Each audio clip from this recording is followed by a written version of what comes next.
तो आज क्या देखेंगे, क्या रहा अपना देखने, यानी जो शुरू था उसमें वहां से क्या पाठ हमारा बाकी रहा, कौन बताएंगे क्या?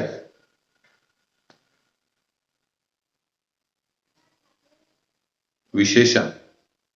तो विशेषण हम तीन प्रकार के विशेषण तो देखे, तीन यानी 5 प्रकार के विशेषण हो गए, मुझे ऐसा लगता है। कौन बताएंगे 5 प्रकार के विशेषण हमारे हो गए, तो कौन से 5 प्रकार के विशेषण हो गए बताइए। हम आगे जा सकते हैं अगर आपको ये थोड़ा दिमाग में है तो। विशेषण यानी क्या होता है मालूम है? हम बताइए। ओके, एक गुणवाचक विशेषण। दूसरा क्या है? गुणवाचक विशेषण। संख्यावाचक विशेषण, वहां दो प्रकार है, निश्चित संख्यावाचक, अनिश्चित संख्यावाचक, ठीक है ना। तीसरा प्रकार है परिमाणवाचक विशेषण, वहां भी 2 प्रकार है, निश्चित परिमाण, अनिश्चित परिमाण। और आखिरी का बच्चा है यह सार्वनामिक विशेषण। अभी सार्वनामिक विशेषण किसे कहते? व्याकरण में अगर देखा तो ऐसा आपको पता चले कि नाम में ही जो नाम दिया है वही इतना समर्पक है कि हमें अंदाजा आता कि ये क्या है। सार्वनामिक यानी सर्वनाम जैसा सर्वनाम है, लेकिन वो विशेषण का काम कर रहा है। वाक्य में है सर्वनाम, और सर्वनाम किसे कहते हैं? जो संज्ञा है, संज्ञा के बदले जो वाक्य में शब्द आता है उसे सर्वनाम कहते हैं।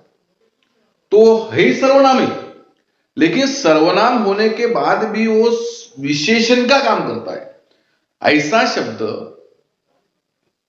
कि वाक्य में सर्वनाम होके भी विशेषण की भूमिका अदा कर रहा है, यानी संज्ञा के संबंध में ज्यादा जानकारी दे रहा है।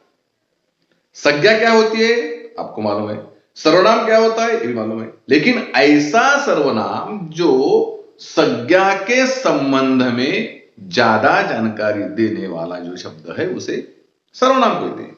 इसीलिए परिभाषा अगर देखें, ऐसा शब्द जो शब्द संज्ञा के संबंध में ज्यादा जानकारी दे रहा, जो शब्द जो सर्वनाम विशेषण के रूप में है, वाक्य में विशेषण के रूप में जो सर्वनाम है उसे सार्वनामिक विशेषण कहते हैं।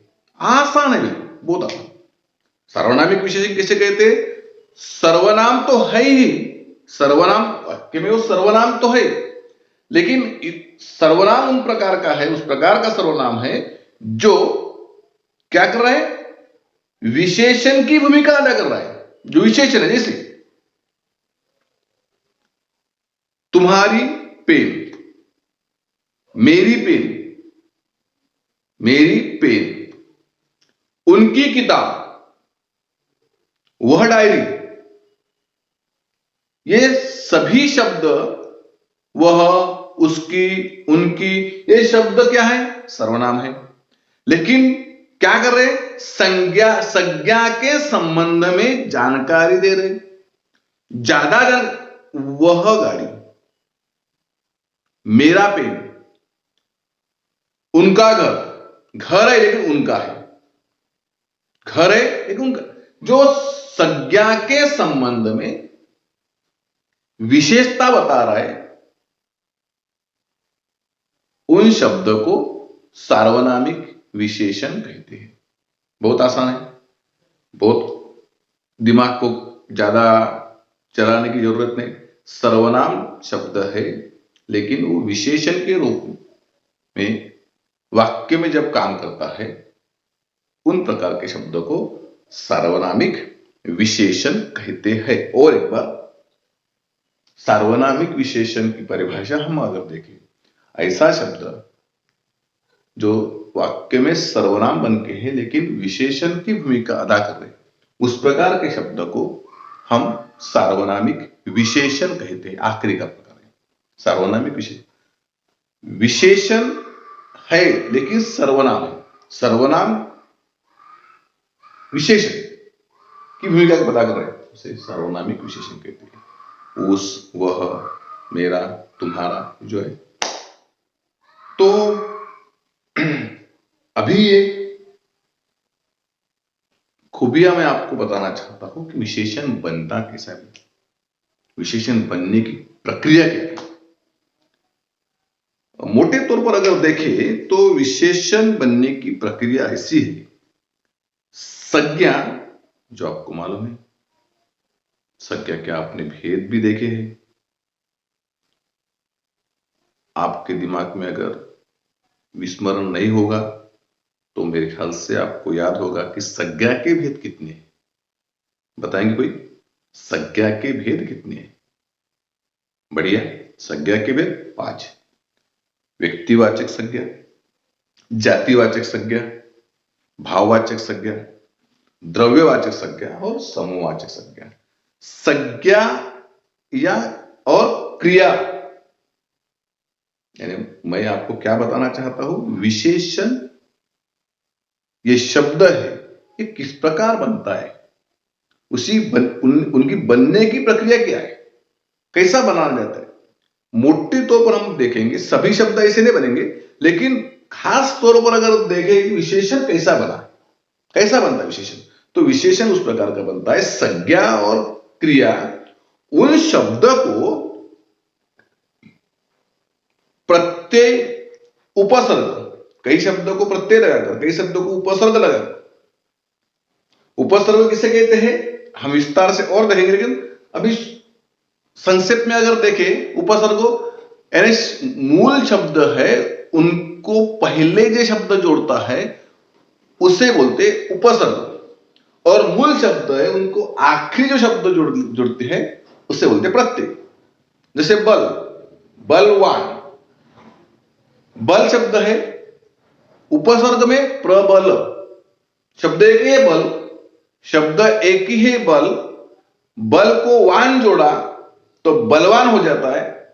ये हो गया, क्या हो गया, प्रत्यय वान, और बल इन शब्द को, मूल शब्द को जोड़ा तो प्रबल, उपसर्ग। मैं आपको संक्षेप में इसलिए कह रहा हूं कि विशेषण बनने की प्रक्रिया क्या है। हर विशेषण उस प्रकार नहीं बनता, लेकिन मोटे तौर पर अगर देखेंगे विशेषण, तो विशेषण संज्ञा या क्रियाएं होती है। मूल उनको संज्ञा या क्रिया होती है। अगर आप गौर से उनको देखें तो आपको ये पता चले। मैंने आपको इसीलिए बताया कि विशेषण शब्द की प्रक्रिया क्या है। हमने आज देखा सार्वनामिक विशेषण क्या होता है। जो सर्वनाम विशेषण के तौर पर वाक्य में आता है, विशेषण की भूमिका अदा करता है, उसे सार्वनामिक विशेषण कहते हैं। विशेषण बनने की प्रक्रिया मैंने संक्षेप में आपको बताई ताकि आपके ध्यान में रहे कि क्रिया मालूम है आपको, क्रियापद, और संज्ञा मालूम है। संज्ञा या क्रियापद उन शब्द को, कोई शब्द को उपसर्ग लगाकर, कोई शब्द को प्रत्यय लगाकर जो शब्द बनता है, उन शब्दों को ही विशेषण कहते हैं। सभी को ऐसा नहीं होता, लेकिन खास तौर पर बहुत अधिक मात्रा में ऐसा ही होता है। होमवर्क इतना ही है कि सार्वनामिक 5-6 उदाहरण आपकी बुक में लिखना है। ओके, आज के लिए इतना ही। Thank you.